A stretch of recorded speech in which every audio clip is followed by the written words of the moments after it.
The church was drenched in flowers, velvet ribbons, and the murmur of hundreds of voices gathered under a chandelier that glittered like it was carved from ice.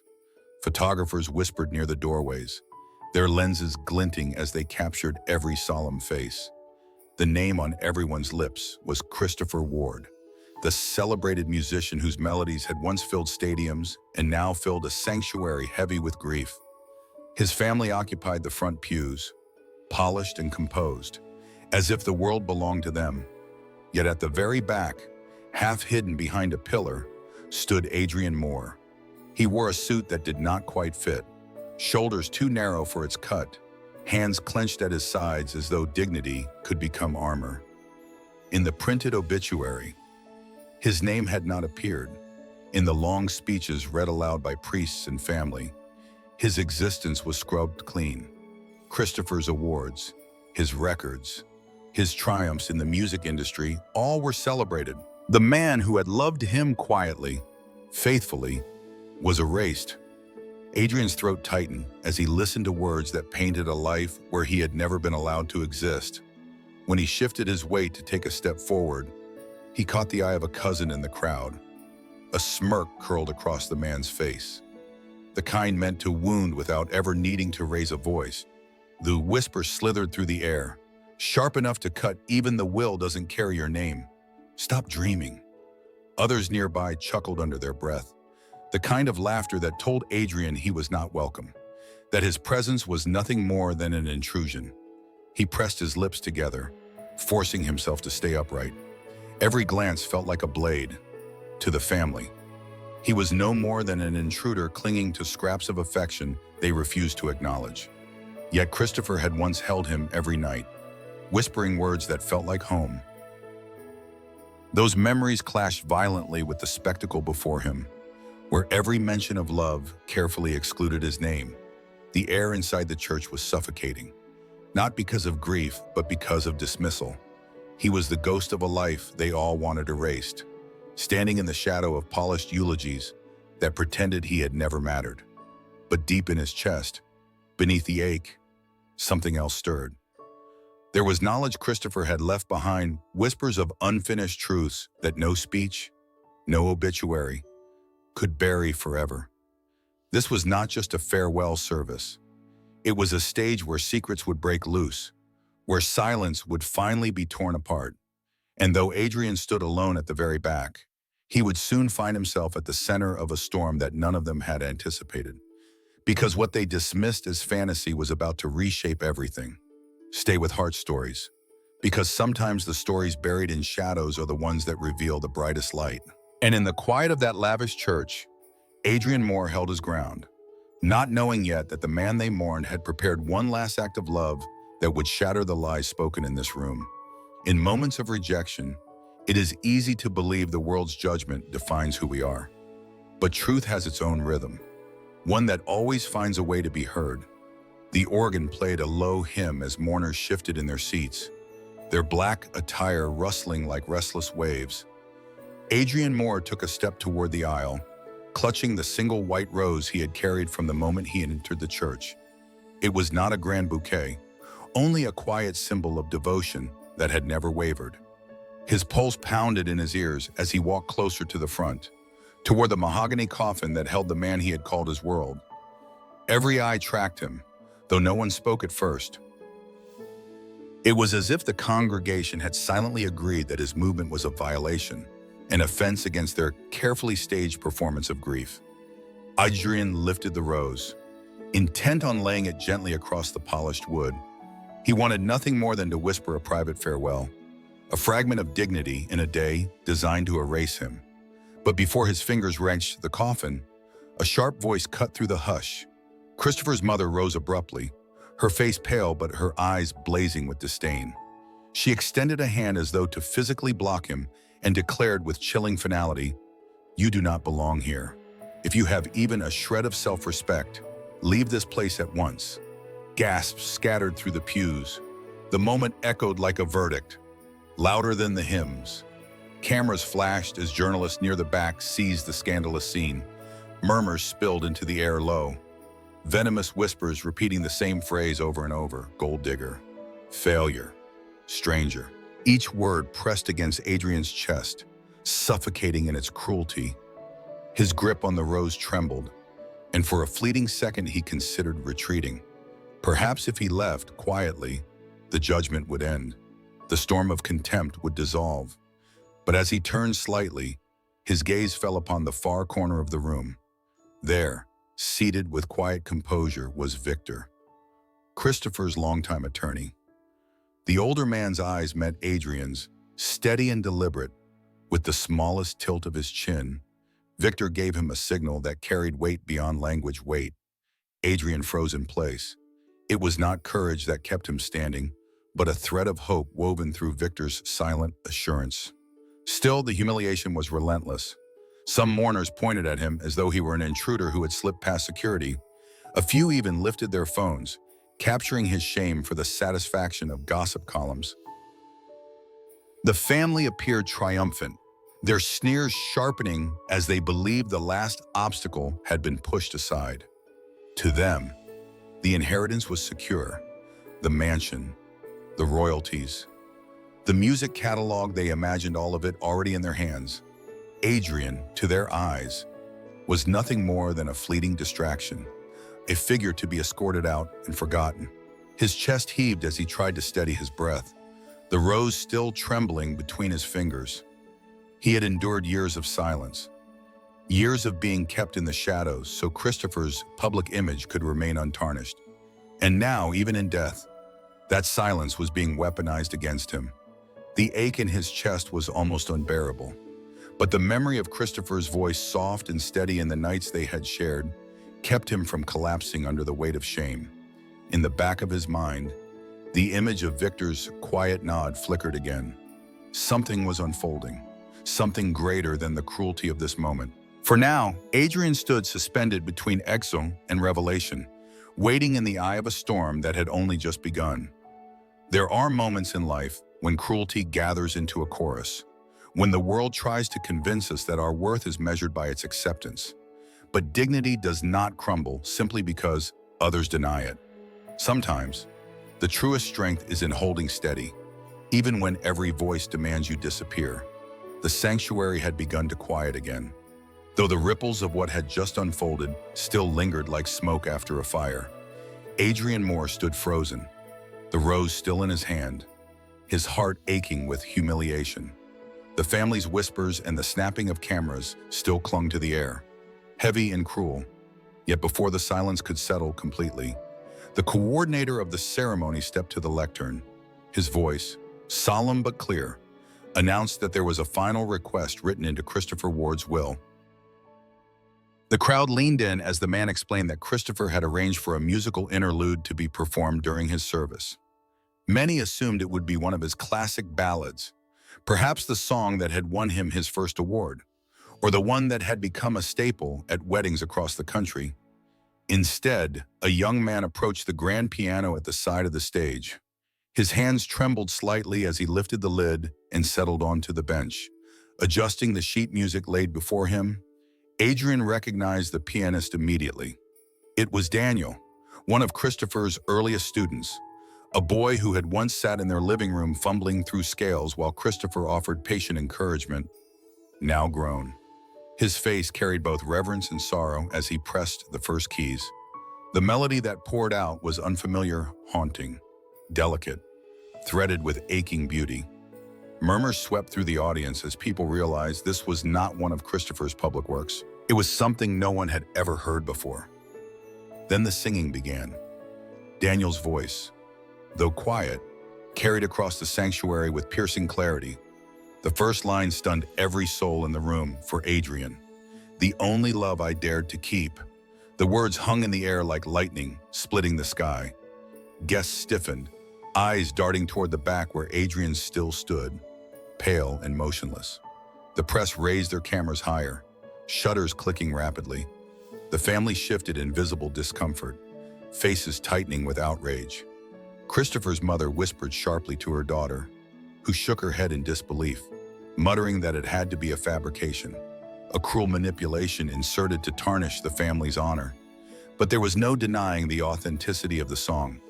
Every note carried Christopher's unmistakable touch, the unique chords he layered, the rhythm he favored, the small hesitations that had always given his music its soul. This was not forgery. This was confession. Adrian's throat tightened, tears threatening to break. For so long, their love had lived in the shadows, hidden from the stage lights, tucked away from interviews and tabloids. Now, in front of a sanctuary filled with skeptics, Christopher had chosen to unearth the truth with the only language he had ever trusted completely: music. The audience sat in stunned silence. Some were visibly moved, their eyes softening as the song unfolded, realizing they had never truly known the man they idolized. Others shook their heads, clinging to the family's whispered narrative that it was all a staged performance, meant to embarrass them. But nothing could erase the sound of Christopher's heart written into those lyrics, a heart that named Adrian, clearly and without shame. When the final chord faded, the sanctuary remained suspended in breathless quiet. Daniel lowered his hand slowly, his expression grave yet resolute. He offered no explanation, no defense. He simply stepped down from the piano and returned to his seat, leaving the song to stand as evidence stronger than words. Adrian could barely feel his feet beneath him. The humiliation of minutes earlier was still raw, but it had been pierced by something radiant, something undeniable. In that moment, he no longer felt like a shadow in Christopher's story. He was part of the melody, etched into it permanently. Life often chooses unexpected moments to reveal its truths.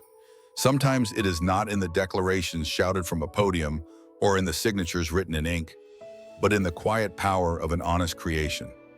Music, like love, cannot be faked. It exposes what the world tries hardest to hide, reminding us that sincerity leaves behind a trace no force can erase. The silence after the song felt like a heavy curtain draped over the sanctuary, smothering every sound. People were still reeling from the revelation, some whispering in disbelief, others staring blankly at Adrian Moore as if he had suddenly become the axis of the entire service. Before the weight of the moment could dissolve, the firm and deliberate steps of Victor echoed across the marble floor. The attorney carried a folder clutched beneath his arm, his expression calm but resolute as he moved to the lectern. With a steady voice that cut through the unease, Victor announced he had been entrusted with the reading of Christopher Ward's final will. The family members in the front row straightened, their faces smug with certainty, as though the words to follow would cement what they already believed to be theirs. Some leaned forward in anticipation, ready to tally assets like collectors preparing for a prize. But as Victor's voice filled the sanctuary, their confidence shattered piece by piece. He read each clause clearly: the full rights to Christopher's music catalog, including royalties and unpublished works, were left to Adrian Moore. The penthouse apartment in Chicago, a space Christopher had once described as his sanctuary, was also bequeathed to Adrian. In addition, a substantial trust of liquid assets had been secured in his name. The crowd gasped, a wave of astonishment crashing across the pews. Reporters clutched their notebooks, their pens racing to capture every word. Adrian felt his knees weaken, his hand tightening on the rose he still carried. The words struck him like lightning, unexpected, overwhelming, but undeniably real. Christopher had not erased him. He had secured his place with a force that could not be undone. The Ward family erupted. Christopher's sister leapt from her seat, her face contorted with fury, shouting that the will was fraudulent. She charged toward Victor, attempting to snatch the document from his hands. Security staff, anticipating the chaos, intercepted her before she could reach him, holding her back as she struggled against their grip. Murmurs rippled through the mourners, some horrified, others unable to contain their fascination with the unfolding scandal. Christopher's mother stood trembling, her voice sharp as a blade. "He was our blood. You are nothing. This stranger will not take what belongs to our family. We will take you to court. We will bury this farce before it sees daylight." Her words rang with venom, but beneath the anger was fear, the fear of losing control, of watching everything she thought secured slip into the hands of the man she despised. Victor remained composed. He raised a hand, commanding silence, and explained that Christopher had ensured every detail was airtight. Multiple legal witnesses had overseen the drafting, notarizations were in place, and provisions were written to withstand challenge. This will cannot be contested, he declared firmly. His tone carried the finality of law, an unshakable anchor amid the storm of emotion. Adrian swayed slightly, his heart pounding with both relief and disbelief. The tension in the room felt suffocating, every breath heavy with outrage, envy, and shock. He had come expecting to be dismissed, erased once again. But now the truth lay unshakable on paper. What had been hidden in the shadows of their lives was carved into a legal document that not even the fury of the Ward family could dissolve.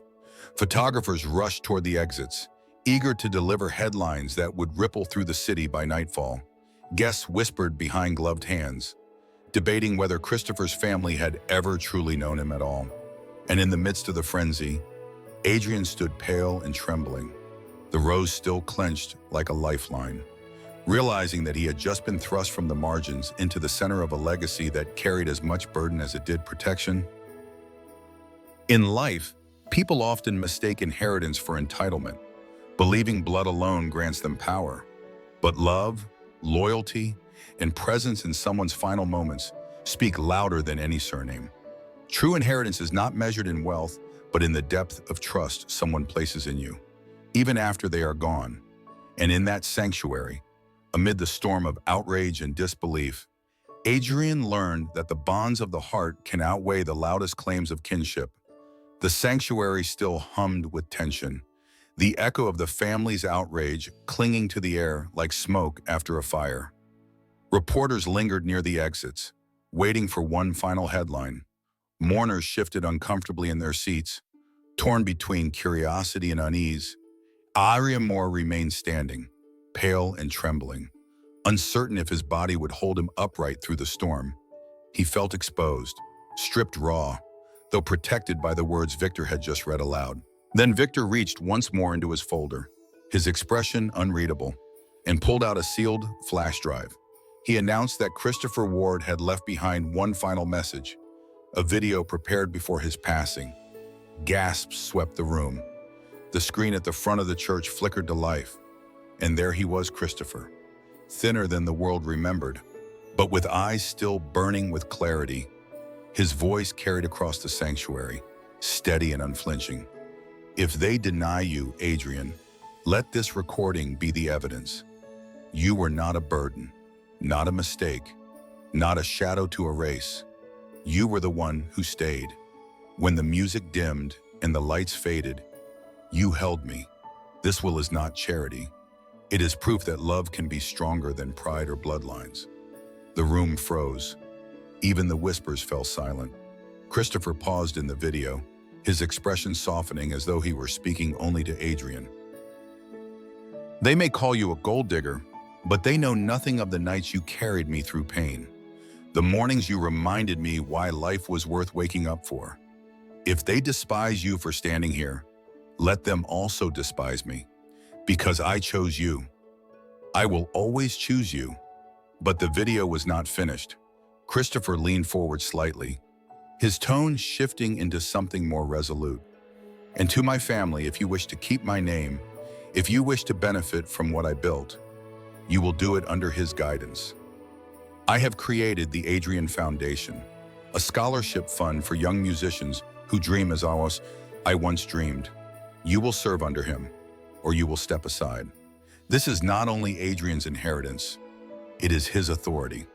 The weight of his words crashed through the room like thunder. The Ward family sat stricken, their mouths open but speechless. For years they had wielded Christopher Bersuame as their own shield of status. Now, in one stroke, he had bound them to the man they tried to erase, forcing them to acknowledge the love they had mocked. The murmurs grew louder, not with ridicule, but with astonishment. The reporters scribbled furiously, aware they were watching history being written in real time. Adrian's chest shook with emotion as tears welled in his eyes. He lifted the white rose at last and placed it gently upon the polished coffin. His voice trembled, but the words carried across the silence. You kept your promise, even here, even now. You protected me. The sanctuary remained still, every person caught in the gravity of the moment. The man who had been shamed and pushed to the edge was now at the center of the legacy. The family, once so certain of their power, could only sit paralyzed as the truth unfolded beyond their control. Life has a way of revealing what no denial can bury. Inheritance is not only about wealth, it is about who we entrust with our story when we are no longer able to tell it ourselves. Adrian had been entrusted with more than property. He had been given the responsibility of caring forward a love that refused to be silenced. As Adrian stepped back, the church seemed transformed. No longer a stage for his erasure, it had become the setting of his vindication. And the question hung in the air for everyone who had witnessed it when faced with scorn and disbelief. Would you have had the strength to keep standing? Tell us what you think in the comments. Do you believe love should weigh more than blood when legacies are written? Share your thoughts, because your voice matters here. And if this story moved you, subscribe to Heart Stories today, where we bring you the tales that remind us all truth and love will always find a way to rise.